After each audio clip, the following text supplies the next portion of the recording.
Olá, caríssimo telespectador da Rede Século XXI, obrigado pela sua audiência. Está começando mais um programa Luz da Vida, nosso compromisso semanal, para refletir durante 30 minutos argumentos de grande relevância para a nossa fé católica apostólica romana.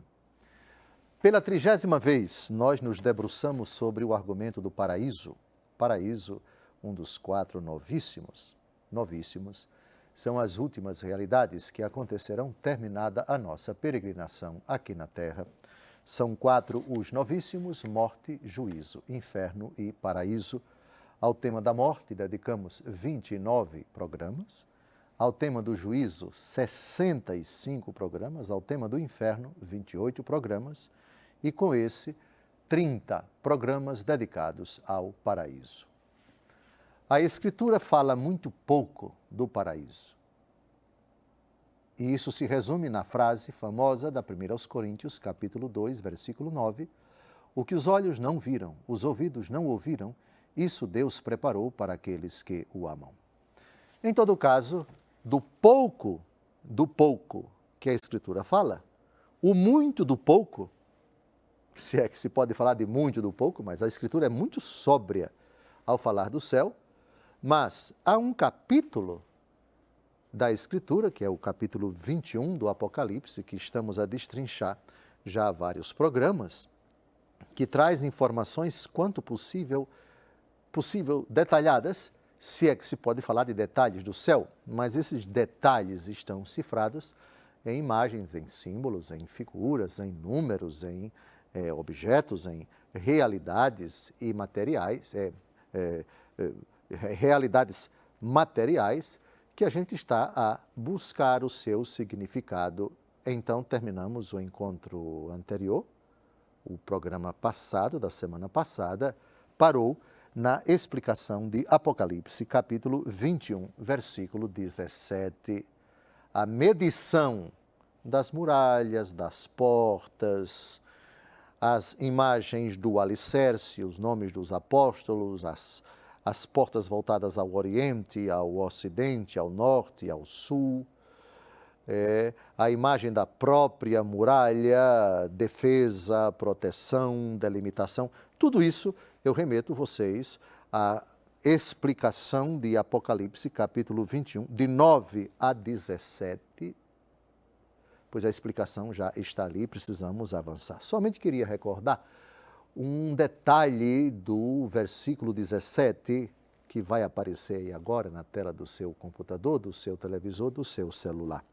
E mediu a muralha 144 côvados, segundo a medida humana empregada pelo anjo.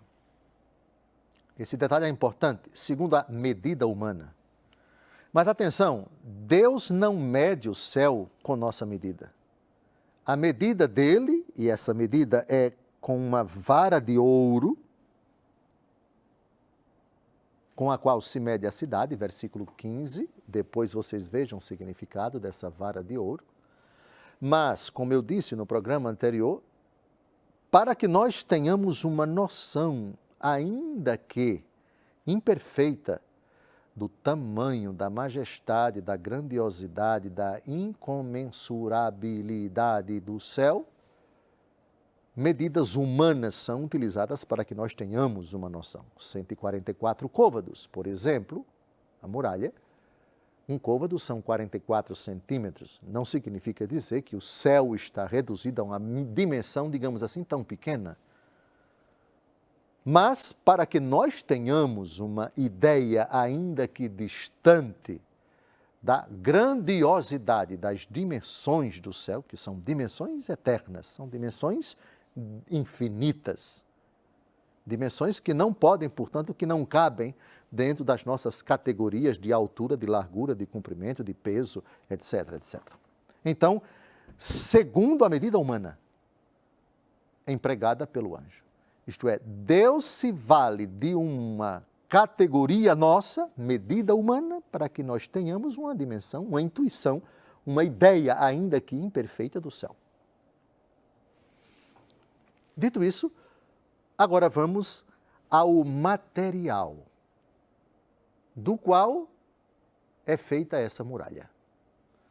Quando Quando se fala de muralha de uma cidade, qual é a primeira coisa que vem à nossa mente? Argamassa, tijolo, fundação, terra, vigas de ferro para segurar as colunas e assim por diante. É a ideia que a gente tem de muralhas.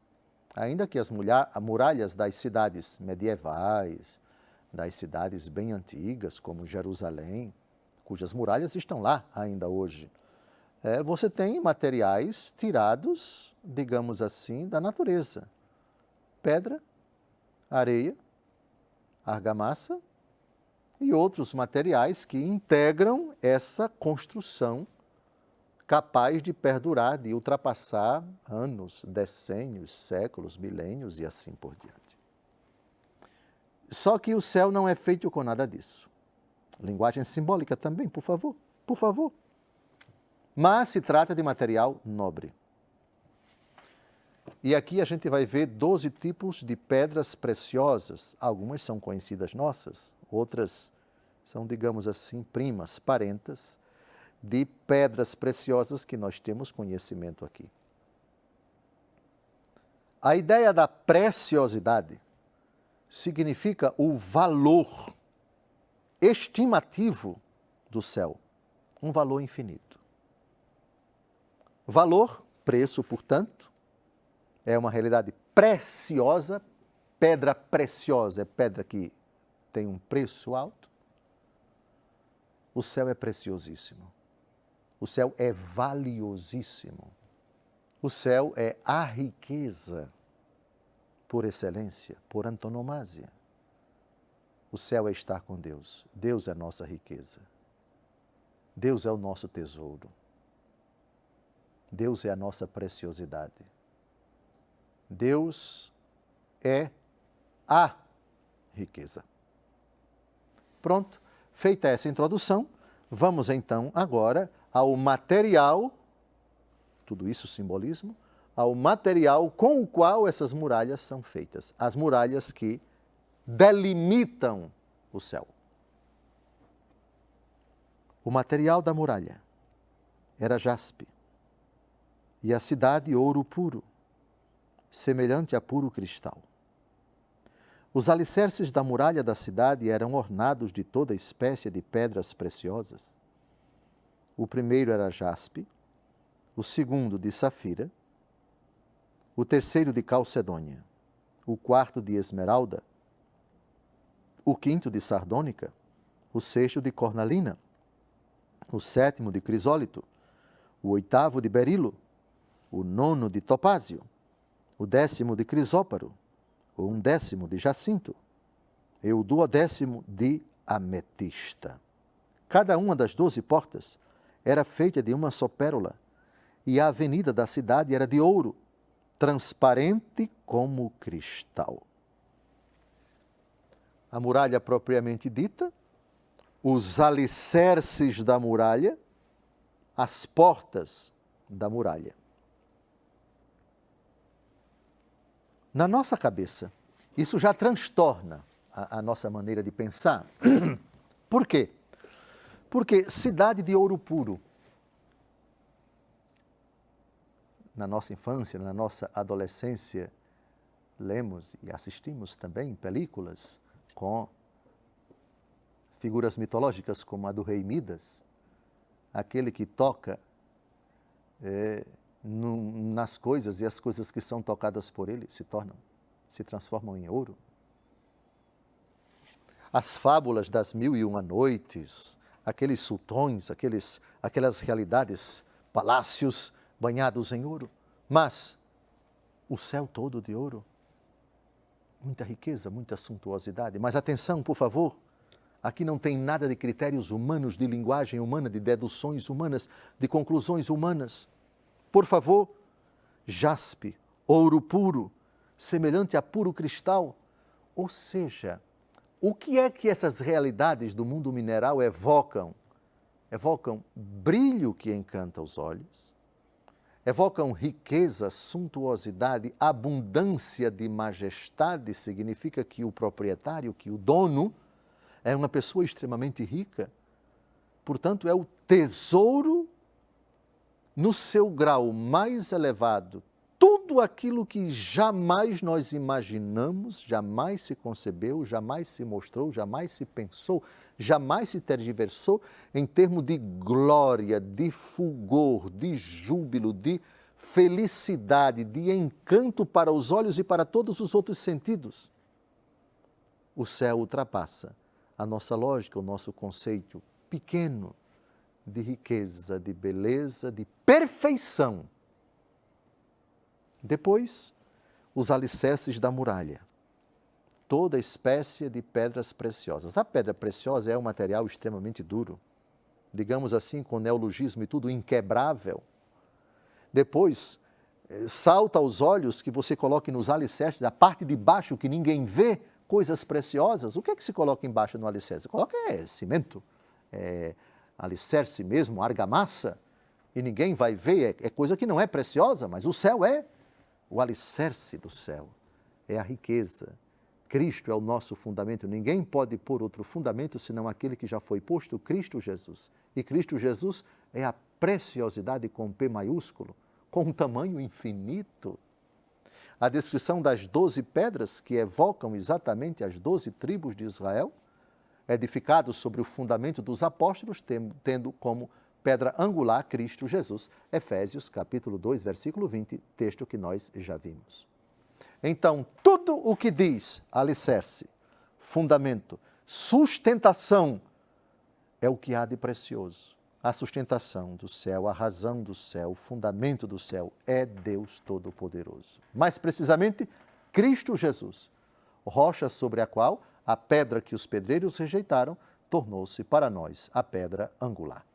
Depois, a qualidade das pedras.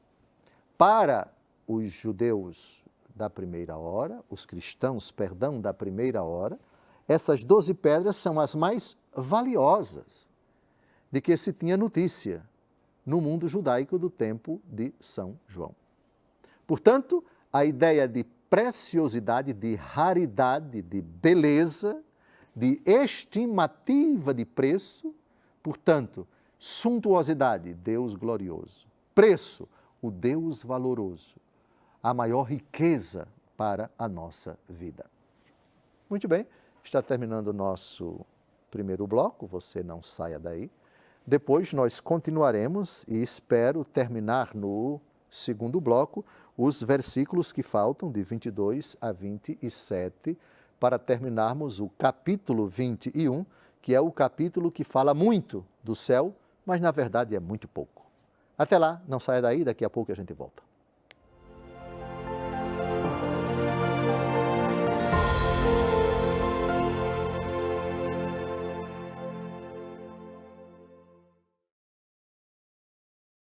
Estamos terminando a investigação bíblica sobre o paraíso no penúltimo capítulo do Apocalipse, que é o capítulo que descreve a glória da igreja eterna a Jerusalém celeste.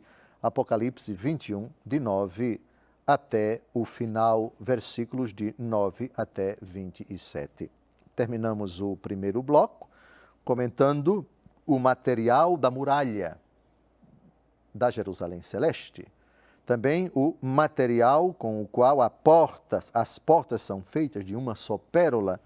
E também a avenida que era da cidade, que era de ouro, transparente como cristal. Aliás, antes de começarmos a analisar os versículos 22 a 27, falta pouco, a ideia de uma avenida de ouro verdadeiramente é impensável para nós em qualquer tipo de tergiversação, de suposição, de imaginação de uma cidade, por mais rica, por mais suntuosa que seja. Imaginemos, por exemplo, os países de uma manifestação de riqueza e de suntuosidade, como Dubai, como outros países onde há o dinheiro investido para a construção de prédios, de edifícios, etc. Nem nesses países, eu penso, existe a avenida de ouro. Asfalto é asfalto. É material tirado do petróleo. Ou outro tipo de material, alicerce, etc., feito de argamassa, de concreto, Mas ouro não. Mas o céu tem uma avenida de ouro, transparente como cristal. A avenida da cidade era ouro. O que é a avenida? É o lugar do trânsito, é o caminho. E quando se fala caminho, qual é a primeira palavra que vem à nossa mente? Eu sou o caminho, a verdade e a vida. Ninguém vem ao Pai senão por mim. A avenida de ouro. A avenida é o caminho é Cristo. Cristo, mais precioso que o ouro. Bem, isso no primeiro bloco. Agora partamos para a segunda parte, o segundo bloco, a partir do versículo 22. Não vi nela, porém, templo algum, porque o Senhor, Deus dominador, é seu templo, assim como o Cordeiro. Os templos aqui na terra, basílica, igreja, capela, igreja matriz e assim por diante, o lugar de oração, tem sua razão de ser porque estamos a caminho. No céu, não há sentido algum qualquer templo, porque o próprio Deus é o seu templo, assim como o Cordeiro. Quando Jesus expulsou os vendilhões do templo de Jerusalém, que estavam fazendo da casa do Pai um covil de ladrões, com que autoridade você faz isso? Dizem os seus oponentes. E Jesus responde: destruam esse templo e eu reconstruirei em 3 dias. Só que Jesus falava do templo do seu corpo, que seria imolado e ao 3º dia ressuscitaria. Jesus é o templo novo. Jesus é o novo templo.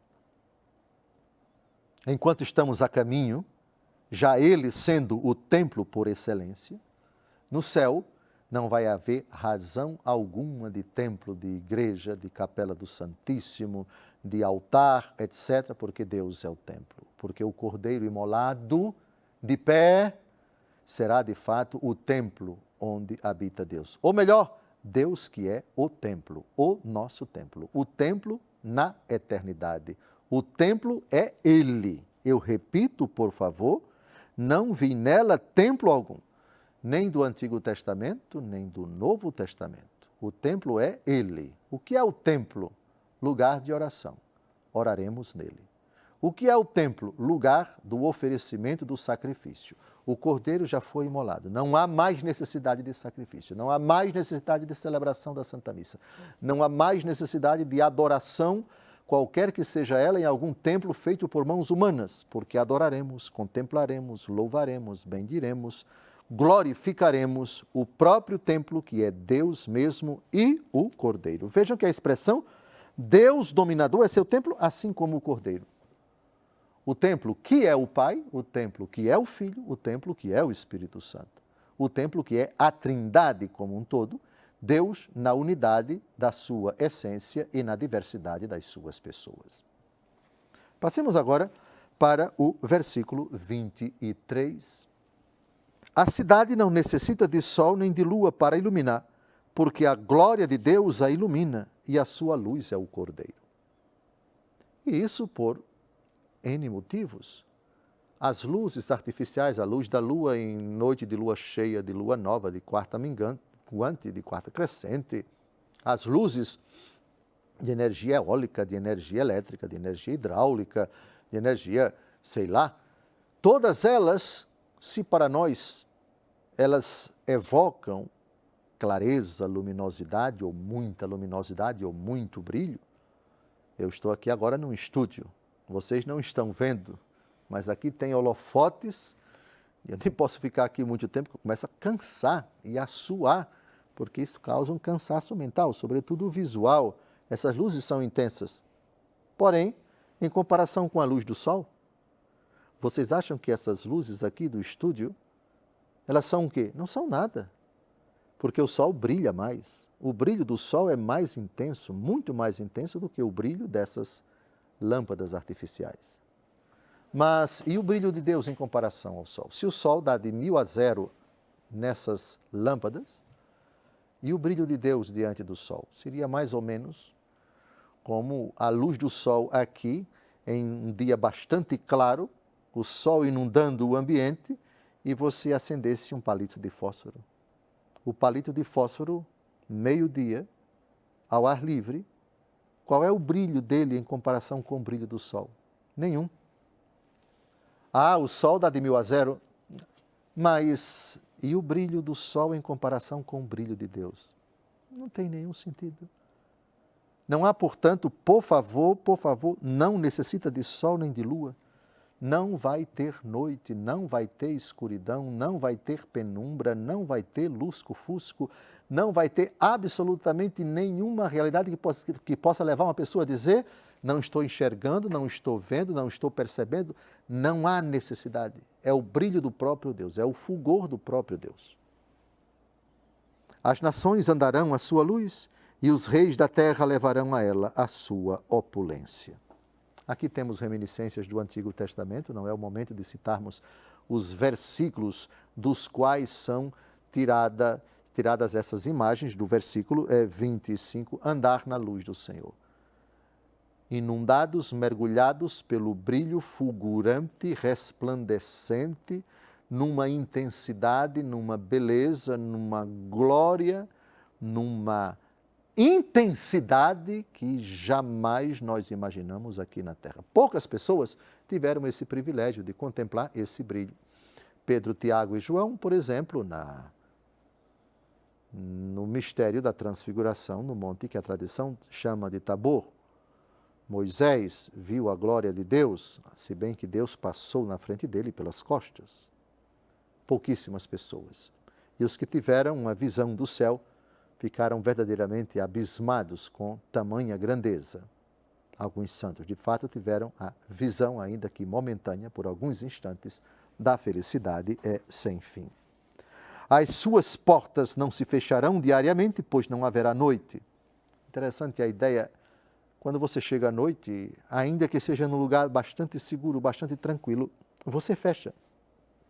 Seja para a ideia de privacidade, de intimidade, seja também para não permitir que um potencial invasor, um ladrão, possa entrar. Não há sentido isso. No céu não há espaço para o demônio, o ladrão das almas. No céu não há espaço para nenhum perigo, nenhum risco. As portas estão verdadeiramente abertas, escancaradas. Levarão a ela opulência e a honra das nações, diz o versículo 26. Opulência e honra. Não no sentido humano, por favor. O que é a ideia da opulência? O que é que ela evoca? A riqueza, a fartura, a abundância, a extrema riqueza. A riqueza do céu são os seus eleitos, são os seus filhos. São aqueles que ouviram de Jesus: vinde benditos do meu Pai, para o céu preparado para vós desde a criação do mundo. O reino do Pai, a felicidade sem fim. Ali está a riqueza da igreja. Ali está a riqueza que é Jerusalém celeste. Ela está ornada, ela está revestida com vestes suntuosas, com pedras preciosas, e elas são a riqueza que são os anjos e os santos. Nela não entrará nada de profano, nem ninguém que pratique abominações e mentiras, mas unicamente aqueles cujos nomes estão escritos no livro da vida do Cordeiro. Nada de imperfeição, nada de pecado, nada de limitação moral. Ali não há espaço para a pecaminosidade. Nem o diabo entra, nem as consequências da ação do diabo na vida de uma pessoa, ali não há espaço para isso. Escritos no livro da vida, imagem para significar aqueles que Deus, desde toda a eternidade, já sabia que iam para lá. Aqueles que Deus conhece. Aqueles que Deus, por um desígnio infinito, Deus quer que todos se salvem e cheguem ao conhecimento da verdade. Se alguém não chegar ao céu, não é porque Deus os excluiu. Não existe predestinação para o inferno, já vimos isso. Escritos no livro da vida, aqueles que estão no coração de Deus desde toda a eternidade, porque Ele sabia de antemão, predestinando-os para o céu. Essa predestinação foi manifestada por um desígnio que no tempo se traduziu: Deus os chamou, Deus os concedeu graças, malgrado suas limitações, lutaram, perseveraram, foram fiéis até o fim e mereceram, no final, o galardão, entrar no repouso do Senhor. Pronto, terminamos o nosso encontro. Desejo que você tenha uma semana abençoada. No próximo encontro, se Deus quiser, estaremos dando continuidade a essa realidade, a glória do céu, segundo as Escrituras, segundo o ensinamento da Igreja, para que você tenha uma visão quanto possível abrangente, clara, quanto possível alegre, jubilosa, palatável da realidade que é o céu. Um grande abraço, até o próximo domingo, se Deus quiser.